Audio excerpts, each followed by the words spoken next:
Hello दोस्तों, तो आपका स्वागत है मेरी यूट्यूब चैनल स्टडी टाइम में।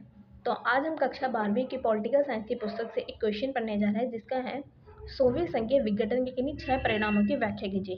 कि सोवियत संघ का जो विघटन हुआ था वो किस कारण से हुआ था और उसके बाद उसके क्या क्या परिणाम रहे। तो पहले हम पढ़ते हैं सोवियत संघ का उदय किस प्रकार हुआ था। सन 1917 में हुई साम्यवादी क्रांति जो रूस में हुई थी, जिसके बाद सोवियत गणराज्य अस्तित्व में आया था। सोवियत संघ पूर्ण रूप से साम्यवादी प्रणाली के समर्थक तथा पूंजीवादी व्यवस्था के विरुद्ध थे। जो सोवियत संघ के जो थे लोग, वो साम्यवादी व्यवस्था के समर्थक थे, लेकिन पूंजीवादी व्यवस्था क्या थे, उसके विरुद्ध थे।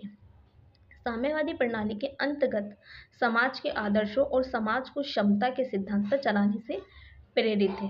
तो आइए अब हम पढ़ते हैं सोवियत संघ के विघटन के क्या परिणाम रहे। तो इसमें हमारा पहला पॉइंट आता है कि दूसरी दुनिया की समाप्ति। जो सोवियत संघ हमारा विघटित हो गया, उसके बाद हमें परिणाम निकला, क्योंकि दूसरी दुनिया की समाप्ति हो गई थी और एक ही रह गया था, वो था हमारा क्या, अमेरिका। तो आइए हम पढ़ते हैं। सोवियत संघ के दूसरी दुनिया या पूर्वी यूरोप के देशों के बाद एक के बाद एक साम्यवादी व्यवस्था गिरती चली गई। सोवियत संघ के बाहर के परिवर्तनों से उसकी आंतरिक स्थिति बिगड़ी तथा परिणाम स्वरूप जनता के मन में असंतोष की भावना हुई। तो क्या हुआ था, जब हमारा सोवियत संघ था, उसकी जो जनता थी ना, उनका पश्चिमी देशों के प्रति ज्ञान बढ़ता जा रहा था, जिस कारण सोवियत संघ के विघटन में एक महत्वपूर्ण कारण बना था। तो आइए हम सेकंड पॉइंट पढ़ते हैं। ये हमारे परमाणु हथियारों की होड़ में गिरावट। तो सोवियत संघ का विघटन हो गया, फिर शीत युद्ध के दौरान उन दोनों अमेरिका और सोवियत संघ के मध्य लड़ाई होती रहती थी, युद्ध होते रहते थे, जिस कारण जब सोवियत संघ का विघटन हो गया तो परमाणु के हथियारों में होड़ भी खत्म हो गई। तो शीत युद्ध के दौरान ही हथियारों की होड़ तथा निर्माण ने पूरे विश्व को सैन्य गुटों में विभाजित कर दिया था। प्रत्येक गुट अपने को प्रभावशाली बनाने के लिए हथियारों का निर्माण करता तथा शीत युद्ध की समाप्ति ने इन सभी पर अंकुश लगाया तथा विश्व ने नई शांति व्यवस्था स्थापित की। तो आइए हम बढ़ते हैं थर्ड पॉइंट, शक्ति संबंध में परिवर्तन। ठीक है, तो जब क्या हुआ था, हमारा सोवियत संघ विघटित हो गया, अब उसके शक्ति संबंध में ही परिवर्तन आएंगे ना। तो देखिए, विश्व में शक्ति के संबंध में बदल गए और इस कारण सभी के विचार तथा संस्था ये अपेक्षा करने लगी कि विश्व में कौन सा गुट जीतेगा। अब अमेरिका ही बचा वैसे तो विश्व एक ध्रुव हो गया, क्योंकि सिर्फ एकमात्र शक्ति रह गई थी हमारे पास अब अमेरिका, क्योंकि सोवियत संघ विघटित हो गया था। यह गुट निरपेक्षता के आंदोलन का प्रसार हो गया। सभी देशों का बोलबाला तो नहीं होगा। अंत में अमेरिका विश्व में महाशक्ति बनकर सामने आई। अब हमारा फोर्थ पॉइंट है, शीत युद्ध का दौर खत्म। तो शीत युद्ध के दौरान ही दोनों महाशक्तियों की आपसी प्रतिद्वंदिता देखने को मिलती थी।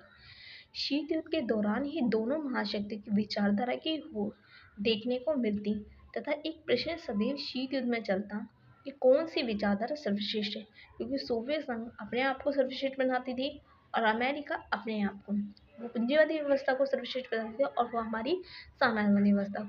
लेकिन क्या होता है, सोवियत संघ विघटित हो गया था तो उसके पास सिर्फ एकमात्र रह गई थी, वो थी हमारी अमेरिका। तो आइए हमारा लास्ट पांचवा पॉइंट पढ़ते हैं कि अमेरिका का अंतर्राष्ट्रीय स्तर पर प्रभुत्वशाली बनना, क्योंकि अब एकमात्र अमेरिका रहेगा यहाँ शक्तिशाली, तो उसका अंतर्राष्ट्रीय स्तर पर कैसे वो प्रभुत्वशाली बन गया था। तो अमेरिका की ताकत तथा उसका प्रभुत्व अंतर्राष्ट्रीय स्तर पर सुदृढ़ हुआ।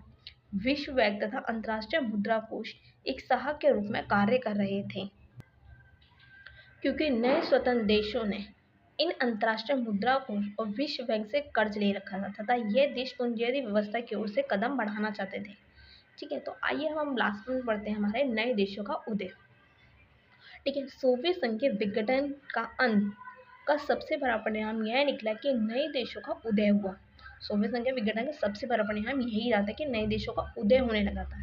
ये देश खासकर बाल्टिक और पूर्वी यूरोप के थे, जो पश्चिमी यूरोप के देशों के साथ जुड़ना चाहते थे तथा मध्य एशिया देश भौगोलिक स्थिति का लाभ उठाने के लिए रूस से अपने संबंध मजबूत करना चाहते थे। पश्चिमी देशों से संबंध बनाने पर जोर दिया। इस प्रकार प्रत्येक खिलाड़ी आया और अपने द्वारा राजनीतिक व्यवस्था को अलग होती गई। तो यही हमारे ये परिणाम रहे कि सोवियत संघ के विघटन के। तो थैंक यू आपका ये